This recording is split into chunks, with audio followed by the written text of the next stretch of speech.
Hallelujah praise the lord. ఈరోజు మన లేఖన భాగము యోహాను సువార్త 8వ అధ్యాయము 32వ వచనము 36వ వచనం చదువుకుందాం. అప్పుడు సత్యము మిమ్మును స్వతంత్రులుగా చేయనని చెప్పగా వారు కుమారుడు మిమ్మును స్వతంత్రులుగా చేసినలా మీరు నిజముగా స్వతంత్రులయ్యుందురు. ఆమేన్. దేవునికి స్తోత్రం. హల్లెలూయా. మన ప్రభువును రక్షకుడైనటువంటి యేసు క్రీస్తు నామములో నా ఆత్మీయ బంధువులైన సహోదరి సహోదరులైన మీ అందరికీ ప్రత్యేకమైనటువంటి వందనాలు తెలియజేస్తున్నాను. పరిశుద్ధులైన ఆత్మీయులైన మీ అందరికీ ప్రత్యేకమైన వందనాలు తెలియజేస్తున్నాను. మీకు అందరికీ స్వాగతం పలుకుతున్నాను. ఇది మన కార్యక్రమం. మనందరం కలిసి ఈ కార్యక్రమాన్ని ప్రజల్లోకి తీసుకుని వెళ్తున్నాం. ఇక్కడ మాటలు అనేక మందికి వినున్నట్లుగా మనం చేర్చున్నట్లుగా మనం ప్రయత్నం చేస్తున్నాం. దీని వెనకాల ప్రార్థనా సహకారం అందిస్తున్న వారందరిని బట్టి నేను ప్రభు నామాన్ని మహిమపరుస్తున్నాను. స్తోత్రం. హల్లెలూయా. అక్కడక్కడ ఈ కార్యక్రమాన్ని చూస్తున్న వారు ఫోన్ చేస్తున్నారు. వారిని బట్టి నేను ప్రభు నామాన్ని మహిమపరుస్తున్నాను. ఈ ఉదయకాలం కూడా ఒక పాస్టర్ గారు గుంటూరు జిల్లా నుంచి ఫోన్ చేసి మేము ఈ కార్యక్రమాలు వింటున్నాం, సబ్స్క్రైబ్ చేసుకున్నాం అని చెప్పారు. దేవునికి స్తోత్రం. హల్లెలూయా. మన నెల్లూరు జిల్లా కన్నా బయట పక్కన జిల్లాలో స్పందన బాగుంది. అందును బట్టి నేను ప్రభు నామాన్ని మహిమపరుస్తున్నాను. నెల్లూరు జిల్లా కన్నా తెలంగాణలో, నెల్లూరు జిల్లా కన్నా హైదరాబాదులో, నెల్లూరు జిల్లా కన్నా చిత్తూరు జిల్లాలను, నెల్లూరు జిల్లా కన్నా ప్రకాశం లేదా గుంటూరు జిల్లాలో స్పందన బాగుంది. స్తోత్రం. అంటే నెల్లూరు జిల్లాలో స్పందన లేదని కాదు, కాకపోతే నెల్లూరు జిల్లాలో ఎక్కువ టీవీ సెట్ల మీద ఆధారపడి ఉన్నారు. మిగతా వాళ్ళంతా యూట్యూబ్ల మీద ఆధారపడి ఉన్నారు. కాబట్టి దేవుని స్తోత్రం. ఎలాగైనా దేవుని మాటలు వినపడాలి, ఎలాగైనా దేవుని మాటలు విత్తబడాలి, దేవుని మాటలు ప్రజలకు వెళ్ళాలి, వ్యాఖ్యానము ప్రజలకు వెళ్ళాలి. స్తోత్రం. ఒక్కర భాష్యాలకు ప్రజలు గుడ్ బై చెప్పాలి. ఈ దినాల్లో వివేచించాలి ప్రజలు. స్తోత్రం. హల్లెలూయా. కాబట్టి వీటన్నిటి కోసం మనం చేస్తున్న ప్రయత్నం ఇది. ప్రార్థనాపూర్వకంగా జరుగుతున్నటువంటి ఈ ప్రయత్నాన్ని మీరు ఆదరిస్తున్న విధానం కొరకే మీకు ప్రత్యేకమైన వందనాలు తెలియజేస్తున్నాను. స్తోత్రం. రండి, చిన్న ప్రార్థన చేసుకొని మనం ఈ కార్యక్రమంలో ముందుకు సాగుదాం. అనారోగ్యంతో ఉన్న వాళ్ళ కొరకు, బలహీనతలతో ఉన్న వారి కొరకు ప్రత్యేకంగా ప్రార్థన చేయబోతున్నాం. ఎందుకంటే మీరు రోగుల మీద చేతులుంచి ప్రార్థన చేస్తారు అని చేయాలి అని రాయబడింది మార్కు సువార్త 16వ అధ్యాయంలో. స్తోత్రం. నాకు స్వస్థత వరం ఉందా లేదా అనేది నాకు అనవసరం. స్తోత్రం. ఆయన చెప్పాడు, మీరు సర్వలోకానికి వెళ్ళండి, సర్వ సృష్టికి సువార్తను ప్రకటించండి, రోగులను బాగు చేయండి అని ఆయన చెప్పింది. మీరు రోగులు బాగు చేస్తారని కదా, ఆయన బాగు చేస్తాడు. చేతులు మనం ఉంచుతాం, ఆయన కార్యం చేస్తాడు. స్తోత్రం. మనం ప్రార్థన చేస్తాం, ఆయన ప్రార్థన ఆలకించి కార్యం చేస్తాడు. కాబట్టి మనం ప్రార్థించడానికి వెనకంచి వేయకుండా, ఎవరైనా సరే చావు బతుకుల్లో ఉన్న రోగి అయినా, ఐసీయూలో ఉన్న రోగి అయినా కానీ, ఎటువంటి పరిస్థితిలో ఉన్న రోగి కోసమైనా మనం యేసు నామములో ప్రార్థించడానికి సిద్ధంగా ఉన్నాం. We are ready to pray. స్తోత్రం. హల్లెలూయా. 2 రోజుల క్రితం నాకు సోమశిల ప్రాంతంలో ఉన్నటువంటి ఒక అంకుల్ గారు, వారు నాన్ క్రిస్టియన్ కాదు, అయినప్పటికీ కూడా ఐసీయూలో ఉన్నాం, రేపు ఆపరేషన్ జరగాలి, బైపాస్ సర్జరీ జరగాలి, కనుక మా కొరకు ప్రార్థన చేయండి అని ప్రార్థన చేయించుకున్నారు. దేవుని స్తోత్రం. ఎంత గొప్ప సంగతో చూడండి. అన్ని జనులు కూడా ప్రార్థన మీద ఆసక్తి కలిగి ఉన్నారు. అన్ని జనులు ప్రార్థన మీద ఆసక్తి కలిగినప్పుడు ఆత్మీయులు మాత్రం ప్రార్థన అంటే ఏం ప్రార్థనలేండి, ఏంటిలేండి అన్న విధంగా ఉన్నారు. మన తరము, మన క్రైస్తవ తరము, ప్రస్తుత తరము నిర్లక్ష్యపు తరంగా మారిపోయింది, సోమరిపోతు తరంగా మారిపోయింది. ఓ సోమరి, ఓ నిద్రపోతా నీకేం వచ్చింది అన్నట్టుగా నేటి క్రైస్తవులు నిద్రపోతుల్లాగా మారి వాళ్ళకి ఏదో వచ్చినట్లుగా, ఏదో నీరసం వచ్చి బలహీన పడిపోయినట్లుగా. ఏమి నీకు నీరసం వచ్చింది యోనా? ప్రయాణం చేసి అలసిపోయావు అంతేగా, పరిచర్య చేసి అలసిపోలేదుగా. పరిచర్య చేసి అలసిపోండి, దాంట్లో ఆశీర్వాదం ఉంది. ప్రయాణాలు చేసో, తినో తాగో, షాపింగ్లు చేసో, పెత్తనాలు పెట్టుకొని కాదు మనం అలసిపోవాల్సింది. పరిచర్య చేసి అలసిపోవాలి, ప్రభు పని చేసి అలసిపోవాలి, ప్రభు పనులు అలసిపోవాలి. స్తోత్రం. హల్లెలూయా. అదే సమయంలో ప్రభు పనులు మనం అలసిపోము, మళ్ళీ ఫ్రెష్గా. స్తోత్రం. పని చేయడానికి దేవుడు శక్తిని ఇస్తాడు అనే సంగతిని మనం మర్చిపోకూడదు. స్తోత్రం. అలుపెరుగని యోధుల్లాగా, అలుపెరుగని యోధురాల్లాగా మీరు పోరాడాల్సిన అవసరం ఉంది. స్తోత్రం. సువార్తలో ఉన్నటువంటి, సువార్త పనిలో ఉన్నటువంటి సహోదరులు ఎవరైనా ఉన్నట్లయితే వారిని యేసునామములో ప్రోత్సహిస్తున్నారు. మీరు పరిచర్య చేయండి. మీ సంఘం యొక్క అండర్లో, లేకపోతే సంఘము ఆధ్వర్యంలో పనిచేయండి. సంఘము చేత పంపబడి మీరు పనిచేయండి. స్తోత్రం. ఓ దైవజనుడి నాయకత్వానికి లోబడి పనిచేయండి. స్తోత్రం. స్త్రీల పరిచర్య చాలా అవసరంగా ఉంది మనకు. పురుషుల పరిచర్య అవసరం లేదని కాదు, పురుషుల పరిచర్య, స్త్రీ పరిచర్య, ఇద్దరి పరిచర్యలు కావాలి. కాబట్టి సహోదరులు, పరిచర్యలో ఉన్నటువంటి కొంతమంది సహోదరులు నాకు తెలుసు, వాళ్ళందరిని బట్టి నేను ప్రభు నామాన్ని మహింపరుస్తున్నాను. వాళ్ళు పర్సనల్గా ఎవాంజలిజం చేస్తున్నారు. అన్ని జనులైనటువంటి స్త్రీలను ప్రభు సన్నిధానాన్ని నడిపిస్తున్నారు. వారు చేస్తున్న పని గొప్పది. ఇంటి పనులు చేసుకొని, లేకపోతే భర్త సంగతులు చూసుకొని, బిడ్డల సంగతులు చూసుకొని పరిచర్య చూడడం, పరిచర్య చేయడం అనేది అంత సులభమైన విషయం ఏం కాదు. స్తోత్రం. ఎందుకంటే పురుషుడు పరిచర్య అంటూ కుటుంబానికి వచ్చి పరిచర్య కోసమే తన సమయాన్ని కేటాయిస్తున్నప్పుడు, పరిచర్యలో ఉన్నట్టు ఆ దేవజనుడి యొక్క సతీమణి ఇంట్లో కుటుంబ బాధ్యతలన్నీ భుజం మీద వేసుకొని తాను ఎంతో కష్టపడుతుంది. భార్య భర్త ఇద్దరు కలిసి పని చేస్తున్నప్పుడు పరిచర్య అభివృద్ధి చెందుతుంది. స్తోత్రం. హల్లెలూయా. సరే, ఏదేమైనప్పటికీ వీటన్నిటిలో కాళ్ళలేదు చిన్న ప్రార్థన చేసుకుందాం. ఈ సమయంలో పరిచర్యలో ఉన్నటువంటి స్త్రీల కొరకు కూడా మనం ప్రత్యేకంగా, సిస్టర్స్ కొరకు మనం ప్రత్యేకంగా ప్రార్థన చేయబోతున్నాం. పరిశుద్ధుడమైన మా దేవా, మీకు వందనాలు చెల్లిస్తున్నాం. ఈ సమయంలోనైనా అనారోగ్యంగా ఉన్నటువంటి మీ బిడ్డలు మీ సన్నిధానానికి తెస్తున్నాం. మెడికోవర్ సింహపురి హాస్పిటల్లో ఉన్నటువంటి మీ దాసులు సుబ్రహ్మణ్యం అంకుల్ గారి కొరకు ప్రార్థన చేస్తున్నాం. వారిని మీరు దీవించండి, వారిని స్వస్థపరచండి, సంపూర్ణమైన స్వస్థను మీరు అనుగ్రహించండి. తన జీవితం యొక్క శేష దినముల్లో మిమ్మల్ని రక్షకునిగా, ప్రభువునిగాను గుర్తించగలటం సాయం చేయండి. తండ్రి, మీకు వందనాలు చెల్లిస్తున్నాం. ఈ సమయంలో పరిచర్యలో ఉన్నటువంటి మా ప్రియ సోదరుల కొరకు, సిస్టర్స్ కొరకు ప్రార్థన చేస్తున్నాం. పురుషులుగా మాకెన్నో ప్రతికూల పరిస్థితులు ఉన్నాయి. అటువంటి స్త్రీలకు కూడా ఇంకా అనేకమైనటువంటి సవాళ్ళు ఉంటాయి. వారి కొరకు మేము ప్రత్యేకంగా ప్రార్థన చేస్తున్నాం. వారిని మీ ఆత్మతో నింపి వారిని పంపించమని అడుగుతున్నాం ప్రభా. ఏదైనా స్థానిక సంఘం, లోకల్ చర్చ్ని బేస్ చేసుకుని వారు వెళ్ళగలుగుటూ సహాయం చేయమని అనుకుంటున్నాం. వారు స్థానిక సంఘము చేత పంపబడగలుగుటూ సహాయం చేయమని అనుకుంటున్నాం ప్రభా. మా పరిచర్యలో ఉన్నటువంటి మా సహోదరుల కొరకు, స్త్రీల కొరకు మేము ప్రత్యేకంగా ప్రార్థన చేస్తున్నాం. వారు వాక్యాన్ని చక్కగా బోధించాలి, వారు మీ ఆత్మతో నింపబడాలి, వారు ఆరాధనలు చక్కగా జరిగించాలి, వారు ఫాలోఅప్ చక్కగా చేయాలి, వారు శిష్యత్వంలో ప్రజలను చక్కగా ఎదిగించాలి ప్రభువా. వారు ప్రార్థన చేస్తుండగా అనేకమైన రోగుల జీవితాల్లో మార్పులు, స్వస్థతలు మీరు కలుగు చేయమని అడుగుకుంటున్నాం ప్రభువా. దేవా, మీకు వందనాలు చెల్లిస్తున్నాం ప్రభువా. అలాగే పరిచర్యలోని ప్రతి వ్యక్తి కొరకే మీకు వందనం చేస్తూ, ఈ ప్రాంతాల్లో జరుగుతున్న పరిచర్య అంతటిని బట్టి మీకు వందనం చేస్తూ, అయా తెలంగాణ రాష్ట్రంలో జరుగుతున్న పరిచర్య కొరకే మీకు వందనాలు చెల్లిస్తూ ప్రభువా, ఇంకా ఆయా ప్రదేశాలు, నూతనమైన ప్రదేశాల్లో వెళ్ళడానికి జిఎఫ్ఐ అనే సహవాసానికి మీరు ద్వారములు తెరవబోతున్నందుకు మీకు వందనం చేస్తున్నాం. స్తోత్రం. ఇంతవరకు నడిపించిన దేవా, ఇక ముందు కూడా నడిపించమని. బీపీలు, షుగర్లతో, హార్ట్ ప్రాబ్లమ్స్, థైరాయిడ్ ప్రాబ్లమ్స్, క్యాన్సర్స్తో, ఇంకా రకరకాల సమస్యలతో బాధపడుతున్న వారందరినీ మీ సన్నిధానానికి తెస్తున్నాం. యేసు నామములో, in Jesus name we speak healing. ప్రభువా, వారి స్వస్థత కొరకు మీ సన్నిధానానికి వస్తున్నాం. స్తోత్రం, స్తోత్రం, స్తోత్రం, స్తోత్రం ప్రభువా. చాలామంది మాకు స్వస్థత వరం లేదే, మేము వెళ్ళి ప్రార్థన చేయలేకున్నామే అని ఆలోచిస్తున్నారు. అయ్యా, వారిలో మీరున్నారు, వారిని మీరు దర్శిస్తున్నారు కనుక వారు ధైర్యంగా వెళ్ళి రోగుల కొరకు ప్రార్థన చేయగలటకు సహాయం చేయమని అడుగుంటూ, ఈ సమయంలో మీ వాక్యాన్ని మేము వినబోతున్నాం. మీ వాక్యం ద్వారా మాతో మాట్లాడి దర్శించి బలపరచమని యేసు నామములోనే ప్రార్థించగలుగుతున్నాం తండ్రి. ఆమేన్, ఆమేన్, ఆమేన్. దేవుని స్తోత్రం. మీ అందరికీ వందనాలు. ఈ సమయంలో గత ఎపిసోడ్లో మనం సిలువ ఇచ్చేటువంటి గ్రహింపును గురించి మనం మాట్లాడుకున్నాం. The cross which gives understanding. ఆయన యొక్క అస్తిత్వాన్ని గురించి, ఆయన యొక్క క్రియల గురించి, ఆయన యొక్క బోధన గురించినటువంటి అవగాహన సిలువ ఇస్తుందని, సిలువ వాటికి సంబంధించిన పాఠాలు నేర్పిస్తుందని, సిలువ పాఠశాలలో మనము ఈ 3 ఆత్మీయ పాఠాలు నేర్చుకోవచ్చు అని గత ఎపిసోడ్లో మనం ఆలోచించాం. స్తోత్రం. హల్లెలూయా. రండి, మన సమయం కొద్దిగా ఉంది కనుక, సమయం తక్కువగా ఉంది కనుక మనం ఈ సమయంలో ప్రార్థన చేసుకున్నాం, దేవుని వాక్యాన్ని ధ్యానించుకుందాం. యోహాను సువార్త 8వ అధ్యాయము 32వ వచనము మరియు 36వ వచనం, 2 వచనాలు. యోహాను సువార్త 8వ అధ్యాయం 32వ వచనం మరియు 36వ వచనం. అప్పుడు సత్యము మిమ్మును స్వతంత్రులుగా చేయునని చెప్పగా స్తోత్రం. 36 కుమారుడు మిమ్మును స్వతంత్రులుగా చేసిన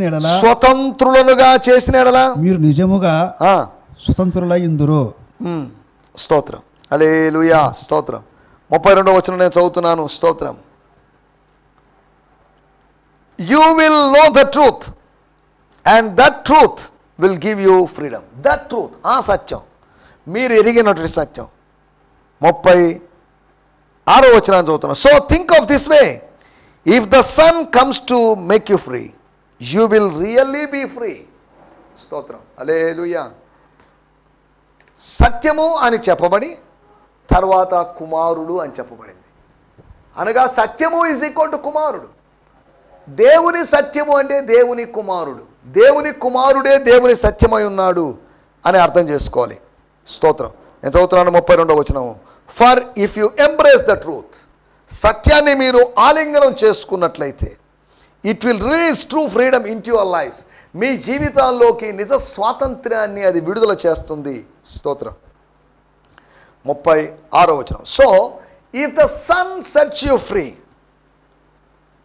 Son sets you free from sin, then become a true son and be unquestionably free.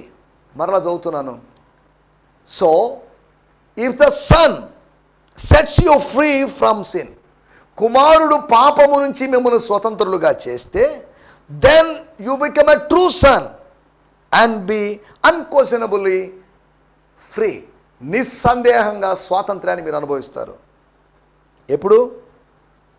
Then become a true son, నిజ కుమారుడుగా, నిజ కుమార్తెగా, నిజ దేవుని కుమారుడుగా, దేవుని కుమార్తెగా మారిన తర్వాత. ఎప్పుడు జరుగుతుంది? If the sun sets you free from sin.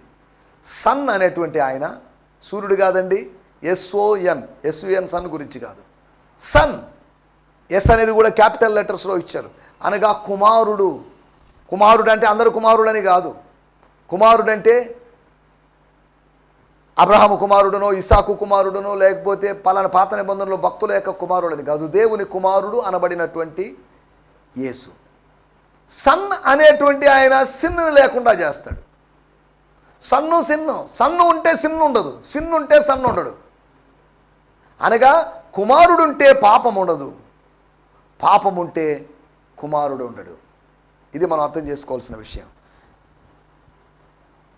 స్తోత్రం. సత్యం ఇచ్చేటువంటి స్వాతంత్ర్యం, స్వాతంత్ర్యం ఓకే, సత్యం ఇచ్చేటువంటి స్వాతంత్ర్యం, the freedom that we get from truth. సత్యము ఒక ఖడ్గముగాను, సత్యము ఒక అధికారిగాను, సత్యము ఒక వ్యక్తిగానో మారి, సత్యం ఒక ప్రభుత్వంగాను మారి మనకిచ్చేటువంటి స్వాతంత్ర్యం. స్తోత్రం. సత్యము మనకు స్వాతంత్ర్యాన్ని ఇస్తుంది. అది ఆ విషయంలో సందేహం లేదు. సత్యం కావాలి. అందుకొరకు ప్రతి వ్యక్తికి సత్యం కావాలి, ప్రతి మతానికి సత్యం కావాలి. మతాల్లో సమాచారం ఉంది, కానీ సమాచారం వలన కాదు, సత్యం.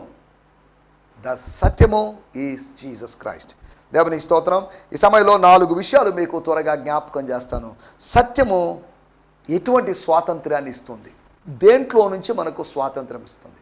స్వాతంత్ర్యం అంటే విడిపించబడ్డం, సంకెళ్ళు తెంపబడ్డం, నేను ఒక చోట నుంచి మరొక చోటకి వెళ్ళగలడం, స్థానభ్రంశము చెందడం, డిస్ప్లేస్ కావడం, మిస్ప్లేస్ కాదు, డిస్ప్లేస్ కావడం, లేదు అంటే రీప్లేస్ కావడం, నాకు కొత్త ప్రదేశంలో ప్లేస్మెంట్ జరగడం, నేనున్న చోటు నుంచి మరొక చోటుకి వెళ్ళడం, నేను వెళ్ళలేని చోటికి దేవుడు వెళ్ళేటట్టు చేయడం. సత్యం ఇచ్చేటువంటి స్వాతంత్ర్యం గురించి మనం మాట్లాడుకోబోతున్నాం. సత్యము అంటున్నప్పుడల్లా మనం గుర్తుపెట్టుకోవాల్సిన విషయం, ఒక వ్యక్తిని గురించి మాట్లాడుకుంటున్నాం, కానీ స్తోత్రం, మనం ఏదో సమాచారం గురించి, ఏదో జ్ఞానం గురించి, మత గ్రంథాల్లో ఉన్నటువంటి జ్ఞానం గురించి మాట్లాడుకోవడం లేదు అని జ్ఞాపకం చేసుకోవాలి. 1 యోహాను సువార్త 1వ అధ్యాయము 37వ వచనంలో మనం గమనించినట్లయితే, యోహాను సువార్త 1వ అధ్యాయము 37వ వచనంలో, స్తోత్రం, అతడు చెప్పినటువంటి మాట ఆ ఇద్దరు శిష్యులు విని యేసుని వెంబడించిరి. ఇద్దరు శిష్యులు, ఇద్దరు వ్యక్తులు. యోహాను గారు ఉన్నారు. యోహాను గారికి 2 శిష్యులు ఉన్నారని మాత్రం కాదు దాని అర్థం. చాలామంది ఉన్నారు. ఉంటే 2 శిష్యులు, ఉన్నవారిలో 2 శిష్యులు. యేసు ప్రభువుకు ఉన్నంతమంది శిష్యులు లేరు యోహానికి. ఎందుకంటే యోహాను సువార్త 4వ అధ్యాయంలో రాయబడింది, యోహాను కంటే ఆయన ఎక్కువ మంది శిష్యులను తయారు చేసుకుంటున్నాడని. When compared with John the Baptist, Jesus is an effective disciple maker. Yohanu తయారు చేస్తున్నాడు, కానీ యోహాను కన్నా ఎక్కువ మంది శిష్యుల్ని యేసు ప్రభు తయారు చేస్తున్నాడు. సంఘము, స్థానిక సంఘము శిష్యులను తయారు చేసేటువంటి ఒక కర్మాగారము లాంటిది. సంఘము శిష్యులను తయారు చేసేటువంటి ఒక ఫ్యాక్టరీ లాంటిది. పాల ఉత్పత్తి కేంద్రం అన్నట్టుగా శిష్యుల ఉత్పత్తి కేంద్రం స్థానిక సంఘం. స్థానిక సంఘం శిష్యులను ఉత్పత్తి చేయాలి. సమస్యలు తెచ్చేవాళ్ళని ఉత్పత్తి చేయడం కాదు, రాజకీయ నాయకులను ఉత్పత్తి చేయడం కాదు, గాయకులను ఉత్పత్తి చేయడం కాదు, వాయిద్యకారులను ఉత్పత్తి చేయడం కాదు. The church should produce disciples. The real church always produce disciples. ఎక్కడి నుంచి వస్తారు ఈ శిష్యులు? ఆకాశం నుంచి ఊడిపడిన వాళ్ళు కాదు ఈ శిష్యులు. స్తోత్రం. మనం శిష్యులుగా ఉన్నాం, సేవకులం అయ్యాం, అంతా బాగానే ఉంది. సేవకులు అయినప్పటికీ కూడా శిష్యత్వంలో ఉన్నాం. మనం ఆకాశం నుంచి ఊడిపడ్డ వాళ్ళం కాదు. మనం ప్రభువుతో నడుస్తున్న కొలది, మన ఆత్మీయ తల్లిదండ్రులను, ఆత్మీయ తండ్రులను అనుసరిస్తూ నడుస్తున్న కొలది, ఆత్మీయ సహవాసంలో, స్థానిక సంఘ సహవాసంలో కొనసాగుతుంది. మనము ట్రాన్స్ఫార్మ్ అవుతున్నాం, మారుతూ ఉన్నాం. శిష్యులమయ్యాం. స్తోత్రం. హల్లెలూయా. దూరము నుంచి వెంబడించే శిష్యులు ఉన్నారు, రహస్యంగా వెంబడించిన శిష్యులు ఉన్నారు. స్తోత్రం. బహిరంగ శిష్యులు ఉన్నారు. ఇలా మూడు రకాల శిష్యులను మనం చూస్తాం. మనం వాటిలోకి వెళ్ళలేదు. శిష్యత్వాన్ని గురించి కాదు మనం మాట్లాడుకునేది. మీరు సత్యాన్ని గ్రహిస్తారు. సత్యాన్ని గ్రహించినప్పుడు ఆ సత్యము మీలో ఉందని ప్రజలు తెలుసుకొని సంతోషిస్తారు. అతని పర్లేదండి అని అంటారని కాదు. సత్యాన్ని గ్రహించిన వ్యక్తికి స్వాతంత్ర్యాన్ని ఇస్తుంది. మొట్టమొదటి విషయము, యోహాను దగ్గర అనేక దినాలుగా వారు శిష్యులుగా ఉన్నారు. ఎప్పుడైతే యేసు చెప్పిన మాట, లేకపోతే ఎప్పుడైతే యోహాను చెప్పినటువంటి సత్యం, యోహాను యేసును గూర్చిన సత్యం చెప్పాడు. ఇదిగో దేవుని గొర్రెపిల్ల, ఇదిగో లోక పాపములు మోసుకొని పోవు దేవుని గొర్రెపిల్ల అని యేసును పరిచయం చేసినప్పుడు ఒక అనుబంధం నుండి స్వాతంత్ర్యం దొరికింది. The truth gives freedom from attachments. అనవసరమైన అనుబంధాలు కొన్ని ఉంటాయి. వాళ్ళతో వీళ్ళతో, ఆ సహవాసంతో, ఈ సహవాసంతో, ఆ మనిషితో, ఈ మనిషితో, ఆ టీవీ స్పీకర్తో, ఈ టీవీ స్పీకర్స్తో అనవసరమైన అనుబంధాలన్నీ తెంపేసుకొని. స్తోత్రం. యోహాను దగ్గర ఉన్నవాళ్ళు, స్తోత్రం, ఇప్పుడు యోహాను దగ్గర నుంచి పార్టీ ఫిరాయింపు చేశారని కాదు దాని అర్థం. ఒక స్కూల్ ఫిరాయింపు చేశారని కాదు దాని అర్థం. యోహాను గారే చెప్పాడు, చెప్పకుండా ఉండలేకపోయాడు. ఆయన ఎవరో చెప్పకుండా ఉండలేడు. ఆయన ఎవరో శిష్యులు తెలుసుకోవాలి. ఆయన ఎవరో యోహాను ఎరిగాడు. యోహాను ఎరిగిన తర్వాత శిష్యులకు తెలియజేశాడు. గురువు ముందు ఎరగాలి, తర్వాత శిష్యులకు తెలపాలి. శిష్యులకు తెలపబడిన తర్వాత శిష్యులు స్వతంత్రులు అవుతారు. యోహాను శిష్యత్వం అనేటువంటి పంజరములో నుంచి యేసు ప్రభు యొక్క శిష్యత్వం అనేటువంటి విశాలమైన ఆకాశంలోకి వచ్చారని వాళ్ళు చెప్పచ్చు. వాళ్ళ గురించి చెప్పుకోవచ్చు. మరలా చెప్తున్నాను ఈ స్టేట్మెంట్. యోహాను దగ్గర శిష్యత్వం ఒక పంజరములో ఉన్న అనుభవం అయితే, యేసు ప్రభు దగ్గర ఉన్న శిష్యత్వం విశాలమైన ప్రపంచంలో విహరించే అనుభవం. యేసు ప్రభు దగ్గరికి వచ్చినప్పుడు బానిసత్వం లేదు. యేసు ప్రభు దగ్గరికి వచ్చినప్పుడు సంఖ్యలు లేవు. Free. You are not legal, you are lovable, you are loyal to the Lord. You are not legal person. లీగలిజంలో లేవు, డినామినేషనలిజంలో లేవు, లేకపోతే ఇంకా ఏదైనా క్యాస్టిజంలో లేవు. యేసు ప్రభు దగ్గరికి వచ్చినప్పుడు ఈ సంఖ్యలన్నీ తెగిపోయిన ఆయన సంగతి గుర్తు చేస్తున్నాను. మొట్టమొదటి విషయము, అనుబంధము నుండి నీకు స్వాతంత్ర్యం. స్తోత్రం. యోహాను దగ్గర వాళ్ళు గుడ్ బై చెప్పారు. వెళ్తూ ఉంటే వాళ్ళని చూస్తూ ఉన్నాడు. ఎందుకు వెళ్ళిపోతున్నారు? రండి నా దగ్గరికి అని యోహాను పిలవలేదు. పోయేవాడిని పోనివ్వండి. స్తోత్రం.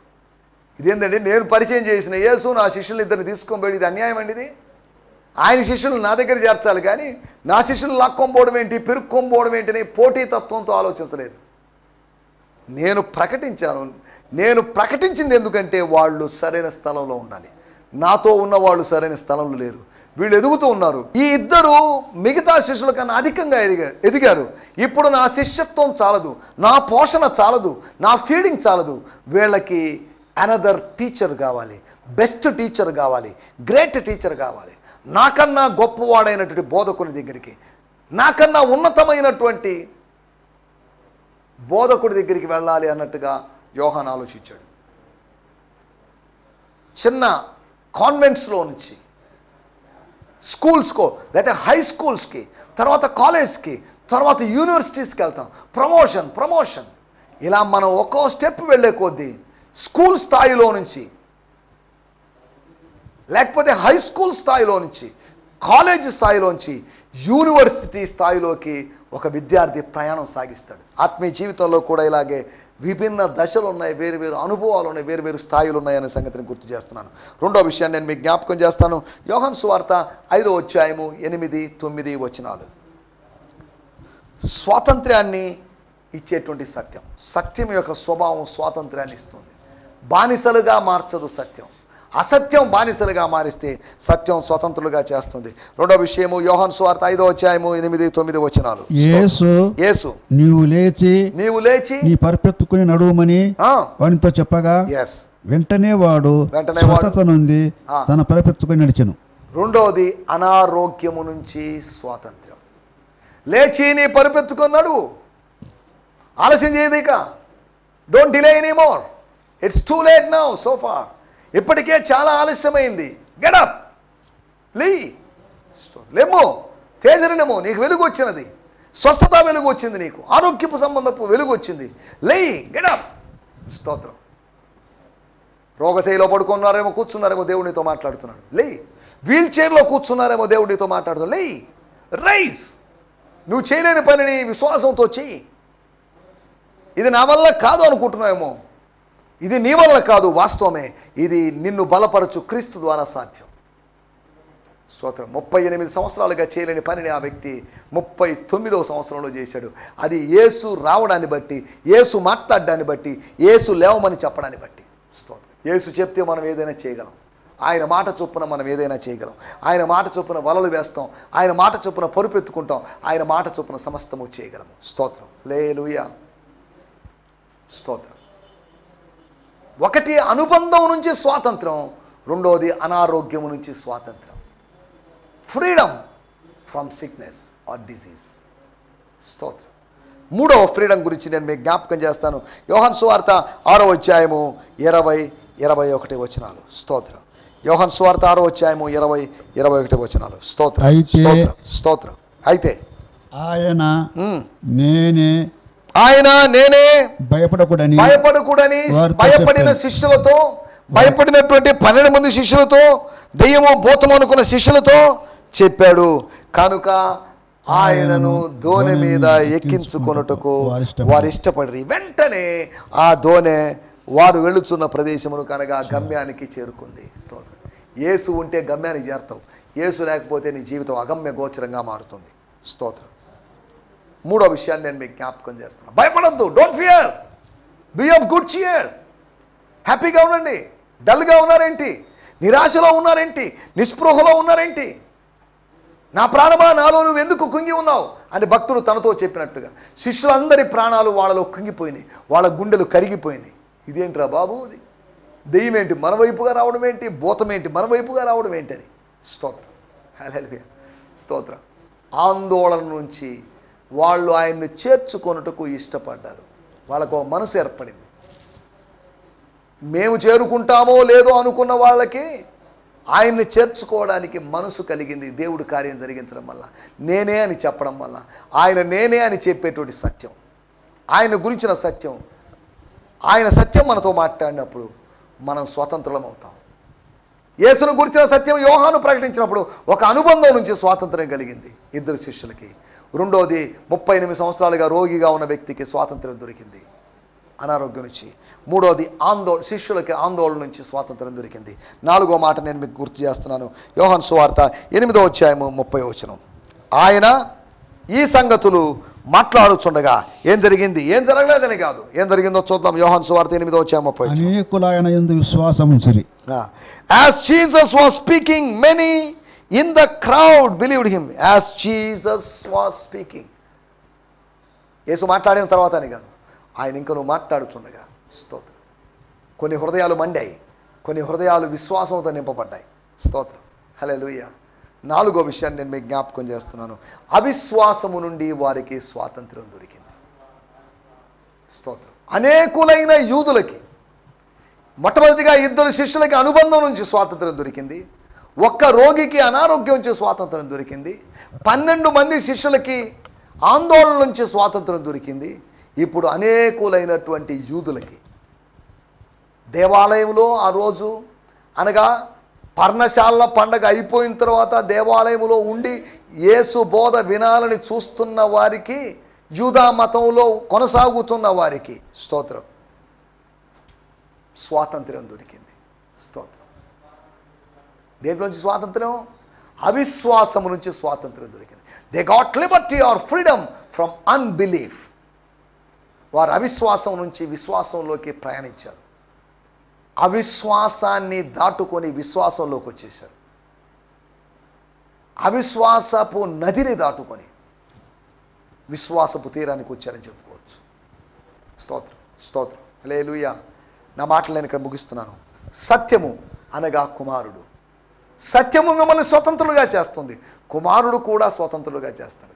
సత్యమైనటువంటి కుమారుడు, కుమారుడు గురించిన సత్యం, కుమారుడే సత్యం బోధిస్తున్నప్పుడు మనం స్వతంత్రం అవుతాం.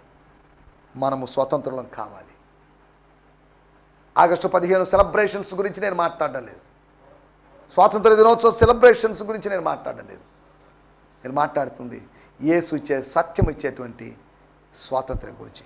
దయచేసి తలలోంచండి, కళ్ళు మూసుకోండి, చిన్న ప్రార్థన చేసుకుందాం. పరిశుద్ధుడవైన మా దేవా మహోన్నతుడా, సత్యము మాకు స్వాతంత్ర్యం ఇస్తుందని, స్వర్గము నుంచి దిగి వచ్చినటువంటి దేవుని కుమారుడువైన నీవు, సత్యస్వరూపువైన నీవు మాకు స్వాతంత్రాన్ని ఇస్తావని దేవా మీకు వందనాలు చెల్లిస్తున్నాం. అనుబంధం నుంచి 2 శిష్యులకు స్వాతంత్రం ఇచ్చావు. అంతేకాకుండా అనారోగ్యం నుంచి ఒక వ్యక్తికి స్వాతంత్రాన్ని ఇచ్చావు. అంతేకాకుండా ఆందోళన చెందినటువంటి 12 మంది శిష్యులకి ఆందోళన నుంచి స్వాతంత్రం ఇచ్చావు. అవిశ్వాసము నుంచి అనేక మంది యూదులకు స్వాతంత్రం ఇచ్చావు. ప్రభువా, ఈ మాటలు వింటున్న వారికి అనారోగ్యం నుంచి, అవిశ్వాసం నుంచి, కొన్ని అనుబంధాల నుంచి, ఆందోళన నుంచి వారికి స్వాతంత్రాన్ని అనుగ్రహించమని, ఆ స్వాతంత్రం సత్యం ద్వారా సాధ్యమని, ఆ సత్యాన్ని గ్రహించి వారు ముందుకు సాగుతూ సాయం చేయమని యేసు క్రీస్తు నామములోనే ప్రార్థించగలుగుతున్నాం పరమ తండ్రి. Amen amen amen. దేవునికి స్తోత్రం. మీ అందరికీ వందనాలు. ప్రభు మిమ్మల్ని దీవించునుగాక. హల్లెలూయా. ప్రభు చిత్తమైతే రేపు ఉదయకాలం ఇదే సమయంలో ఇదే ఛానల్లో శాంతి టీవీలో మనం కలుసుకుందాం. హల్లెలూయా. స్తోత్రం స్తోత్రం. ఈ సందేశము మీకు ఆశీర్వాదకరంగా ఉందని నమ్ముచున్నాము. ప్రార్థన అవసరతల కొరకు మమ్మల్ని సంప్రదించవలసిన మా చిరునామా గిద్యోన్ మిషన్ చర్చ్, 6వ వీధి, శాంతినగర్, నెల్లూరు 4, ఆంధ్రప్రదేశ్. పిన్ 524004. మా ఫోన్ నంబర్లు 7036443613 మరి ఒక నంబర్ 9392293010. మా ఈమెయిల్ ఐడి gfihmi2015@gmail.com. దేవుడు మిమ్మును ఆశీర్వదించునుగాక. ఆమేన్.